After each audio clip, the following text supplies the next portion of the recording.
I'm gonna take you guys step by step how to load using the HLP technique. I know it can be confusing, so I'm gonna dumb this down as much as possible to make it super easy for you to be able to implement right now. And I promise, once you do this, you're gonna stop getting blown up by the fastball. Like, you're gonna finally be able to control the speed of the game and actually slow the game down so you can make better decisions. And for those of you who don't know me, my name is AJ Arroyo. I'm the founder of Optimal Power Performance. We are a baseball training company that works with youth, high school, collegiate, professional players around the country, both online and in person. And we simply make these videos to try to create an impact at the highest level of the game. We strive to try to change the way baseball players are being developed right now. So it would mean the world to us if you end up getting value from this video. Simply hit the like and subscribe button. Okay, now what I want to do here is first walk you guys through how to start the loading process. Now, everybody knows, if you're familiar with HLP, the 3D load, the tilt, the up, the back, all that stuff, right? But sometimes that lingo can get really confusing, especially for people who are just trying to learn how to get the feel of the load again. Or if they've never felt it, never had it, and they want to, just to understand it, can kind of get thrown off from all the lingo and the jargon that's thrown around with HLP, right? Because it's almost approached from this perspective of like, you have to be on the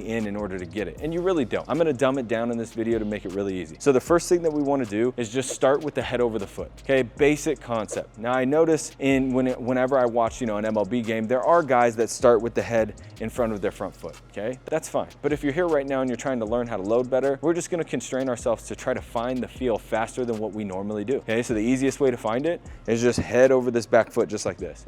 Just starting here with a little nice balance in this rear leg. I got a little bend to my knee. I feel better. I feel like I can kind of control whatever happens from this rear leg, okay? What usually happens when you start head right in the middle of your body, not all the time, but usually, is guys will load too far back.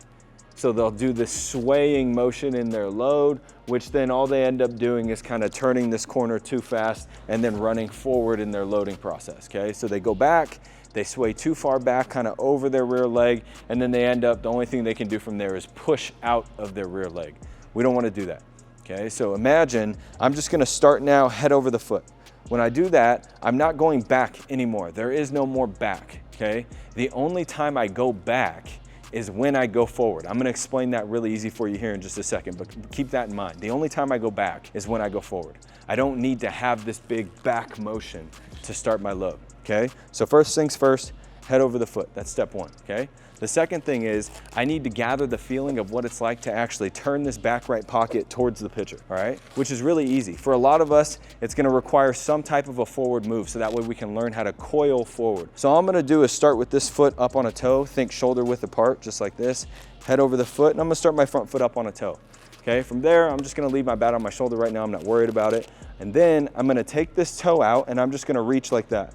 That's as far as I need my forward move for right now to be in order to grasp the field, right? I'm just gonna put my toe like that. I'm gonna do that at the same time that my back right pocket goes towards the pitcher, okay? But I'm gonna try to keep my head over my foot as I do that. So I'm gonna go a little bit forward right there and take my back right pocket towards the pitcher and get this feel.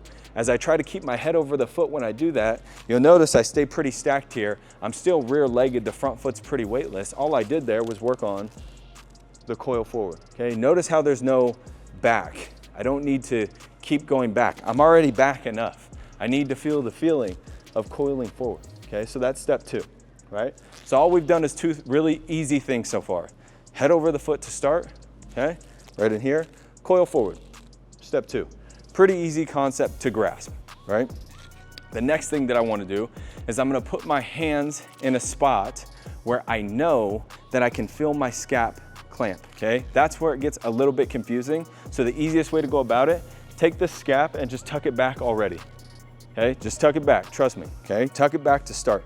So head over the foot, shoulder width apart, okay? 2 steps, take my scap, tuck it back. So now I've already constrained my upper body. I don't need to feel all loosey-goosey up here and try to add more, make this more confusing than it already is. I'm just gonna tuck my scap, okay? Now as I go forward and I start to do the coil like this, I'm gonna take this thing I call daylight. So if you notice, my arm has this opening right here, okay? I have light shining down from my armpit towards the floor. I'm gonna create a little bit of daylight by taking this light and getting it to shine up just a little bit. So imagine I'm just trying to cover a little bit more ground on the floor with my light, a little bit. Like I'm literally talking like maybe 12 inches. I'm not talking like my shoulder's moving 12 inches, just that little light is gonna go like this, okay, on the floor. I'm just creating a little bit more light back there, creating more daylight. Okay, so now I just do all 3 steps together, right? So I'm gonna start head over the foot. That's the first thing. I'm gonna tuck my scap back already. I'm just gonna have that thing clamped. And then from here, as I coil forward, I'm gonna do daylight now. Right in there, okay? Pretty easy. Now, that's really it. Like, that is the HLP load. Here's the thing though, you gotta make it your own. You don't wanna cookie cut it and just try to look like somebody else. You have to be able to make it your own so it fits your style, it fits your setup, it fits how you swing, okay?